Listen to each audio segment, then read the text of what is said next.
Soldiers of thought, warriors of reason today, we stand at the edge of a global chessboard where the pawns are nations and the kings are ideologies.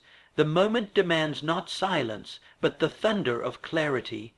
The world watches a duel that has echoed through decades, Iran and America. Two nations, two visions, two destinies, colliding not only with weapons, but with words, with power, and with principle. The conflict between Iran and America is not simply a struggle of borders, weapons, or sanctions. It is a confrontation of souls, a battle of belief systems that define how each nation sees the world and its role within it.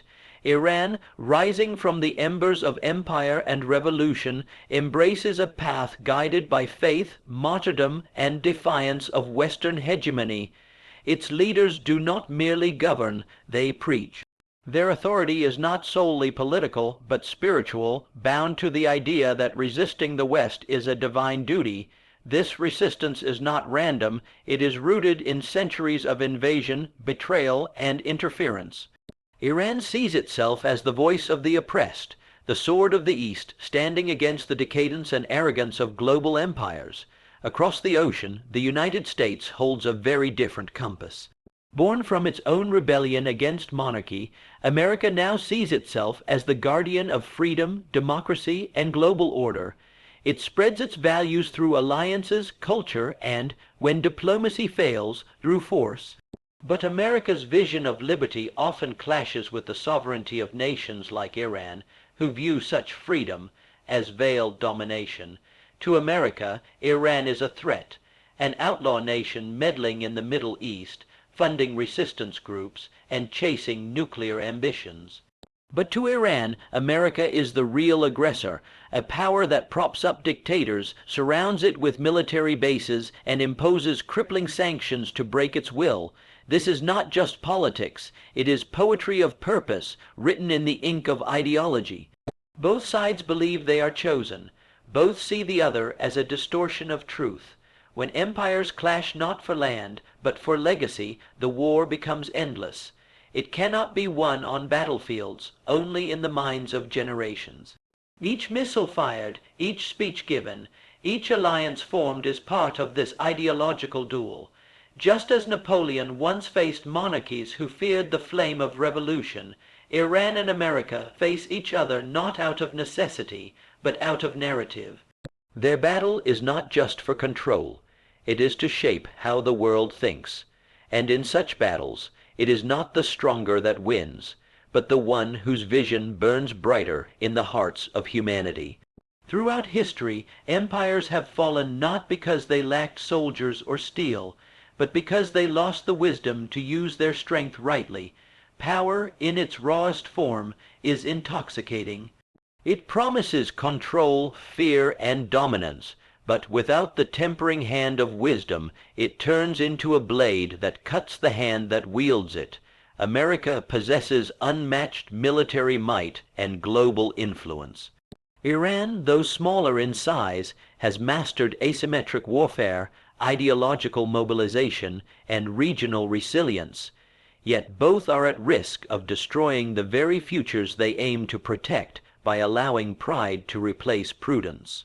The arrogance of believing in invincibility has sunk more empires than bullets ever did. Napoleon himself marched across Europe with an army the world feared, but it was his overconfidence, his disregard for changing realities, that ultimately brought his downfall. The same principle applies in this modern conflict. When America imposes sanctions, conducts drone strikes, or pursues regime change, it may win a short-term battle, but it often loses global trust and long-term influence. Every action must be calculated not just in military terms, but in diplomatic and ethical consequences. And Iran, when it engages in inflammatory rhetoric or backs militant groups, it may strengthen its ideological narrative at home, but risks alienating the international community and increasing its isolation. These are not strategies of endurance. They are the desperate acts of powers reacting from pride rather than clarity. The wise ruler knows when to draw his sword and when to sheath it, Strength is not shown in destruction, but in restraint.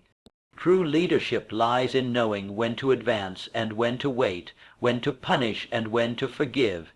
Iran and America both sit at a crossroads. They can continue to flex muscles, escalating tension until the inevitable explosion occurs.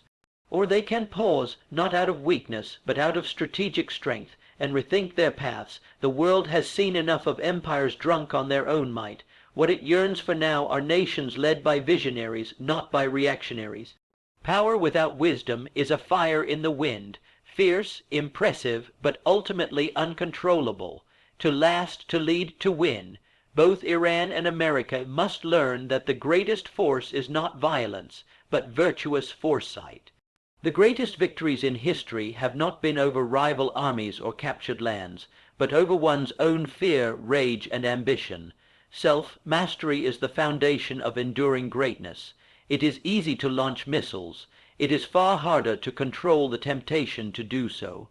The duel between Iran and America is not just a geopolitical conflict. It is a test of inner discipline. Iran, proud of its culture and defiance, must learn that dignity is not proven through defiance alone, but through progress, innovation, and uplifting its people. The true revolution is not in slogans shouted in the streets, but in the silence of transformed minds and reformed institutions. Likewise, America must come to terms with the limits of its might. It is not a weakness to restrain oneself. It is wisdom. The empire that survives is not the one that crushes others, but the one that governs itself wisely, with justice and foresight.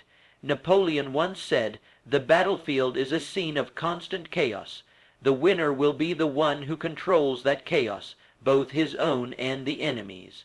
In the context of Iran and America, that battlefield is now diplomatic, economic, cultural, and psychological, and controlling the chaos within is the only path to lasting supremacy. Iran must conquer the impulse to react with fire every time it is provoked. That is not courage, it is predictability. America must conquer the arrogance of assuming its way is the only way. That is not leadership, it is blindness. Both nations must turn their focus inward. Reform, educate, innovate.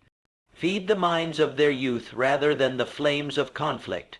To master the self is to rise above ego, above vengeance, above the cycle of retaliation.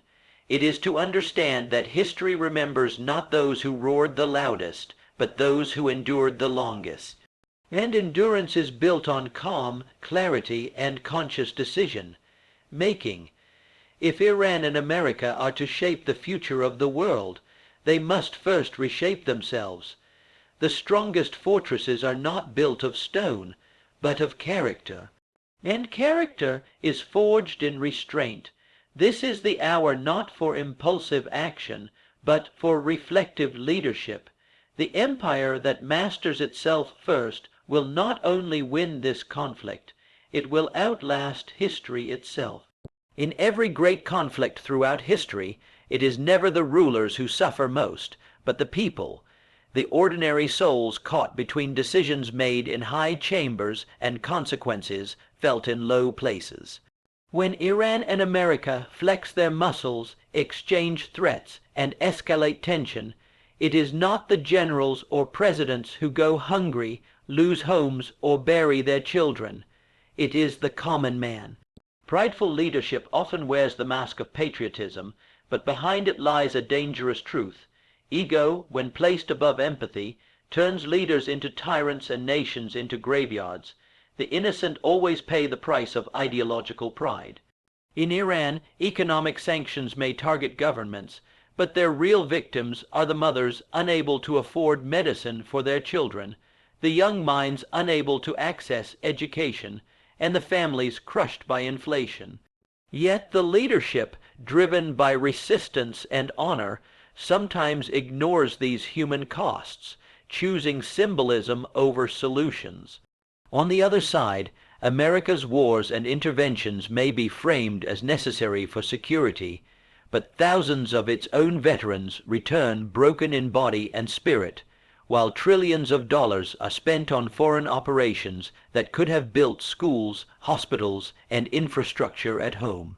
This is the tragedy of leadership divorced from the lived reality of its citizens. Napoleon understood the weight of leadership, that every move on the battlefield rippled through the lives of millions. He knew that power was not only about how far you could reach, but how gently you could lead. Today's leaders must remember this truth. The people of Iran do not yearn for war. They seek dignity, opportunity, and peace.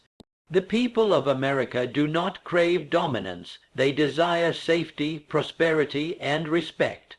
But these dreams are often sacrificed at the altar of ego, rhetoric, and political theater. It is time for both nations to listen, not to each other, but to their own people. To hear the silent cries beneath the propaganda, to see the children, the workers, the elders, and ask, are our decisions healing them or hurting them? True leadership does not ignite fires of nationalism for applause. It extinguishes the flames for peace. The measure of a great nation is not in how many enemies it can conquer, but how much suffering it can prevent. Iran and America must realize history will not remember the missiles, but the mercy, not the threats made, but the lives saved.